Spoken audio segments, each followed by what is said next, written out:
Сәлем достар, сіздермен бірге Ернар Алтынбек. Бүгінгі видео қызықты болмақ. Себебі кассалық табысы көп 25 франшизаның ішіндегі ең қызықтыларын тізбектеп беретін боламыз. Ендеше барлықтарыңызға сәлем, мен видеоны бастаймын.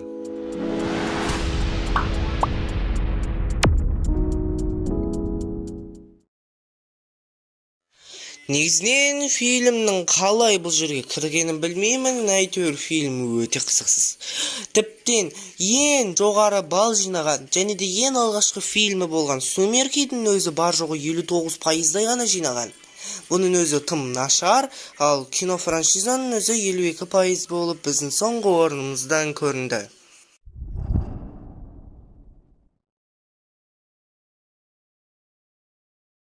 Франшизаның ең кереметтері деп ең алғашқы екі киносын ғана айта аламын. Тіптен екінші киносы Оскар номинациясына алынған болса, қалған фильмдері тіптен жағдайлары нашарлап кетті. Үшінші фильмнен кейін кассалық табысы көбейіп кеткеннен соң кино режиссерлары қайта-қайта түсіргісі келді деп тұрмын. Алайда олар киноның қызықтылығына аса қатты мән бермепті. Тіптен 4-ші бөлімі Золотая малина алған.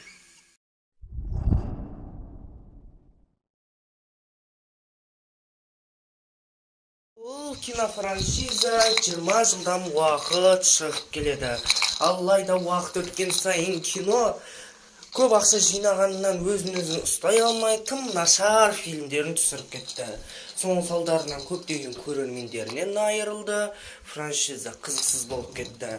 Оған мысал ретінде осы жақында шыққан Мұз дәуірінің жаңа бөлімін алып қарауға болады. Бұл бөлімі қызықтылық жағынан да, кассалық табысы жағынан да сәтсіз аяқталды.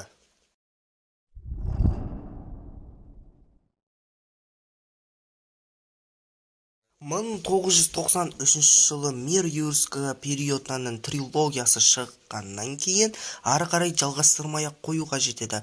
Алайда Парк юрского периода деп 2015 жыл қайттан түсіруді бастағаннан кейін франшизаның қызықтылығы да, кассалық табысы да уақыт өте келе түсуде.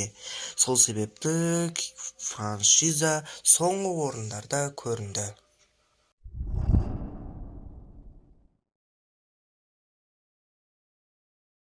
Өз басым Форсаж фильмін көрмегем. Алайда Форсаж фильмін 5-ші немесе 7-ші бөлімінен аяқтау қажет еді. Алайда уақыт өткен сайын Форсаж шыға беруде. Дәл қазір кезде 10-ші бөлімі шығуда. Бұл өз кезегінде көрермендерді шаршата бастауда.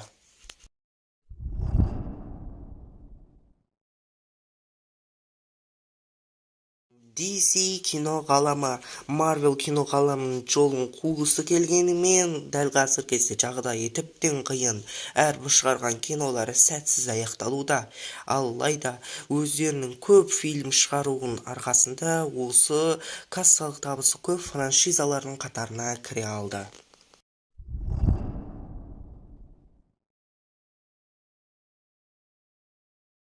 Кариб теңізлерінің қарақшыларын алғашқы 3 бөлімі керемет шыққан, тіптен 2-ші бөлімі 2006 жылы ең жақсы визуалны эффект атты Оскар сыйлығын алған. Алайда 4-ші және 5-ші бөлімдері көпшіліктің көңіліне ұнамай, соңында кино осы 19-ші орында көрініп отыр.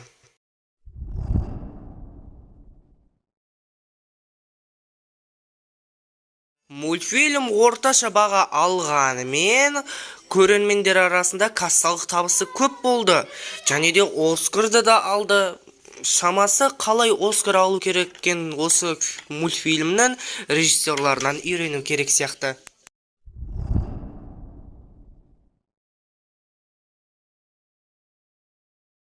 Кристиан Бейлдің рөліндегі Бэтмен трилогиясы ең керемет трилогия, ең керемет франшизалардан бірі болғанымен, Бэтменнің басқа да бөлімдері бар. Мысалға 60-шы, 80-шы, 90-шы, тіптен 70-шы жылдарда шыққан фильмдері де бар. Алайда ол фильмдері көпшіліктің көңіліне ұнамады. Сол себепті бұл Фильм тым төмен орындарға түсіп кетті. Егерде 60-шы, 70-шы және сол кездердегі фильмдер түсірілмегенде, бұл фильм тіптен топ 3-ке кірер ма еді?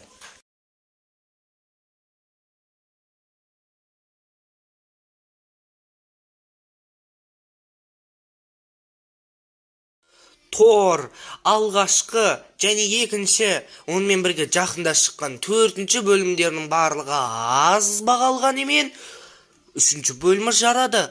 79,6% көрермендердің қошеметіне бөленіп, сонында фильм кішкентай дегенде жақсы фильм дегендердің қатарына қосылды, яғни 70%-ға дейін жетті. 15-ші орын X адамдар. Тағы да бір супергеройлар жайлы франшиза. Надо сегодня вздрачнуть.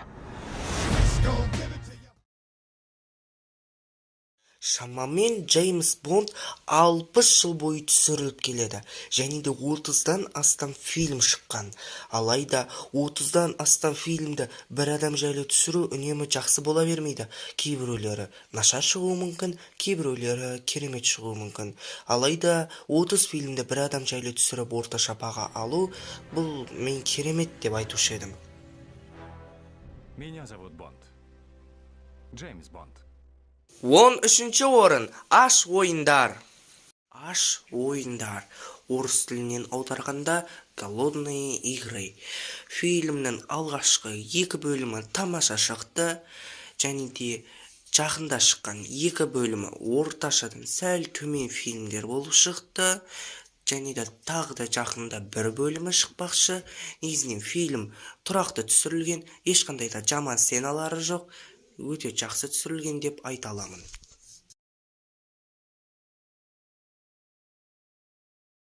12-ші орын Marvel кино ғаламы. Marvel кино ғаламы. Рейтингіне қарайтын болсақ, Аш ойындармен бірдей болыпты, алайда мен Аш ойындардан жоғарырақ қойдым. Себебі бұл франшиза кассалық табысы жағынан да, ең үлкен франшиза ретінен де, ең күрделі франшиза ретінде де көпке танымал. Сол себепті мен бұл франшизаны жоғары бағалаймын.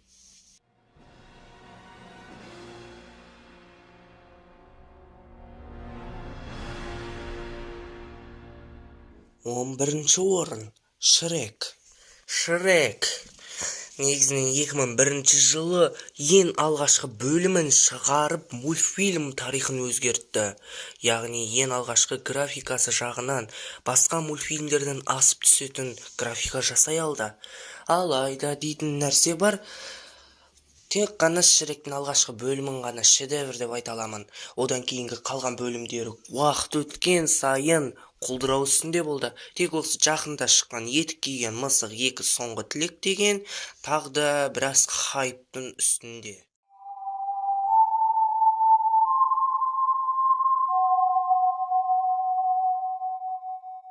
10-ші орын орындалмас миссия.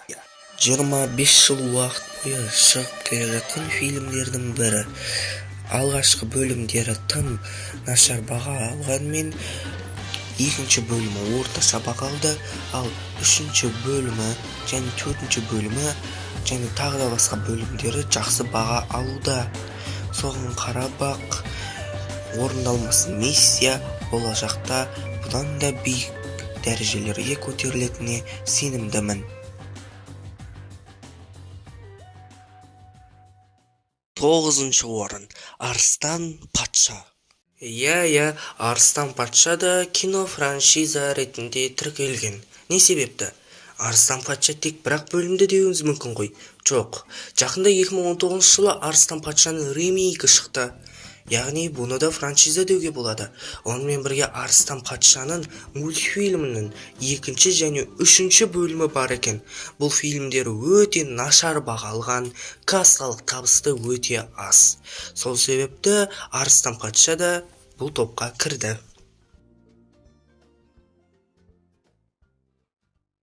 8-ші орын Өрмекші адам.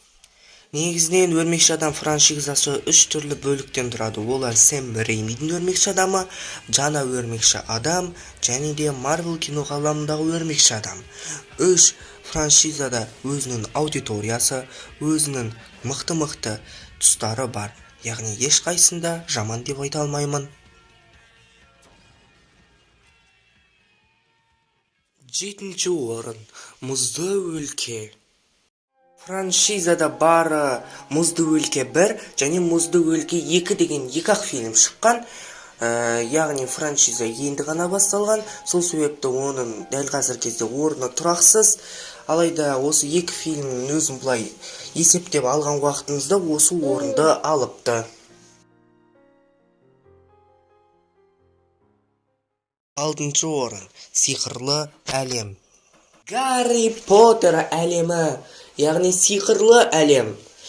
Ең алғашқы Гарри Поттер 1 және Гарри Поттер 2 фильмдерін алғашқы режиссері фильмді там кішкентай балаларға арналған етіп түсірді. Алайда Гарри Поттер 3-тен ары қарай басқа режиссерға ауысты. Ол режиссер фильмді жарқын тұстарын көрсетіп, тіптен оның рейтингін көтерді. Тіптен соңғы шыққан Гарри Поттер ажал сыйы 2-ші бөлім Оскарға ұсынылып, ең мықты эффектке толы фильм номинациясында алды. Осы жерден ары қарай франшизаны аяқтай салуы қажет еді, бірақ та режиссерлар мен продюсерлер бұны ары қарай жалғастырғысы келіп, Гарри Поттерден бұрынғы уақытты көрсеткісі келді. Соның арқасында Фантастические твари атты тағы да жаңа бір Гарри Поттердің бөлігі пайда болды. Ол өте нашар бағалар алды. 5-ші орын Жұлдызды соғыс. Жұлдызды соғыстың 1978 жылдан бері жалғасып келе жатыр. 45 жыл уақыт өтті. Алғашқы трилогиясы, оригинальный трилогия ең керемет уақыты. Одан кейін 2000 жылдары приквел трилогиясы шықты. Олар сәл төмен болғанымен бір жағынан көруге тұрарлық. Одан кейін жақында 2015 жыл Disney қадағалап, енді сиквел трилогияларын шығарды. Бұлар да негізінен жақсы, бірақ та керемет деп айта алмаймын. 4-ші орын Кек алушылар. Кек алушыларды мен Марвел киноғаламындағы ең керемет бөлшегі дер едім. Фильмнің әрбір шыққандар жоғары баға алды. Жалпы Кек алушылар өте керемет 4 фильмнен тұратын франшиза. Көптен күткен 3-ші орын Аватар. Бар жоғы 2 фильмнен ғана тұратын франшиза. Болашақта біз Аватар фильмін 3-ші орыннан көрмеуіміз мүмкін. Себебі 2028 жылға дейін Аватарға арнап бірнеше фильмдер түсірілмек.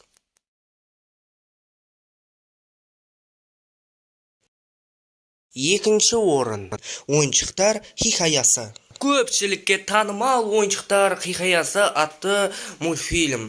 Негізінен бұл мультфильм ең алғашқы компьютерлік графикада жасалынған мультфильмдердің бірі болды.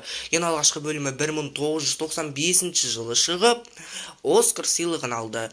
2-ші бөлімі Золотой глобус алды, ал 3-ші бөлімі финал ретінде болып 2 Оскар алды. Сөйтіп ары қарай франшиза аяқталмады. Тіптен 4-ші бөлімі шықты, 4-ші бөлімі тіптен финалдың финалы десек те болады. Ол бөлімі де тым аз бағалады ма десек жоқ. 77% алып, тағы да 1 Оскар алды. Алайда 2022 жылы Buzz Lightyear деген приквелі шығып, сәл болса да кинофраншизаның рейтингін түсірді. Алайда бұл 2-ші орыннан жылжытуға себеп болмады. Жалпы франшиза өте керемет және де аса қатты құртылмаған франшизалардың бірі. Мінекей, 1-ші орынға да жетіп қалдық. 1-ші орынды көрмес бұрын ең бірінші арнаға жазылып, лайк басып, колокольчикті басып қойыңыздар. Ендеше 1-ші орынды көріңіздер. Бірінші орын Орта жер. Орта жер деген қандай франшиза деп ойлауларыңыз мүмкін. Бұл барлықтарыңызға түсінікті болу үшін былай айтайын. Властелин колец, жүзіктер әміршісі. Иә, ең керемет кассалық табысты жақсы жинаған франшизалардың бірі. Бар жоғы 6 фильм түсірілген. Оның алғашқы 3-еуі Властелин колецтің, яғни трилогиясы ең керемет франшизалардан бірі. Властелин колецтің алғашқы бөлімі жүзіктер бауырластығы жалпы бірден шыға салысымен көпшілікке танымал болып, тіптен Кинопоискіде 86% дауыс жинаған көрермендердің ықыласына бөленіп, 2 емес, не 3 емес, бақандай 4 Оскар алған фильм болды. Одан кейін келесі жылы жүзіктер әміршісі Қос мұнара шықты, ол да жақсы жинап 2 Оскар алды. Одан кейінгі 3-ші бөлімі шықты, жүзіктер бауырластығы патшаның оралуы деген. Енді ол қанша Оскар алуы мүмкін деп ойлайсыздар? 4-еу немесе 5-еу? Жоқ, 11 Оскар алды. Негізінен кино тарихында тек 2 фильм ғана 11 Оскар алған. Одан артық ешкім алмаған.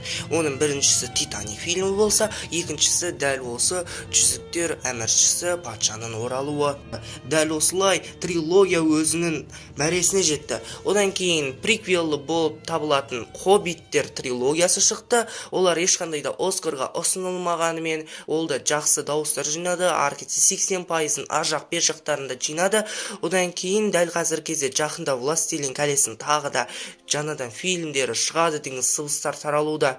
Негізінен мен жаңадан фильмдері шыққанын қаламаймын. Себебі бұл ең керемет франшиза. Бұны ешқандай да құртып алуға болмайды.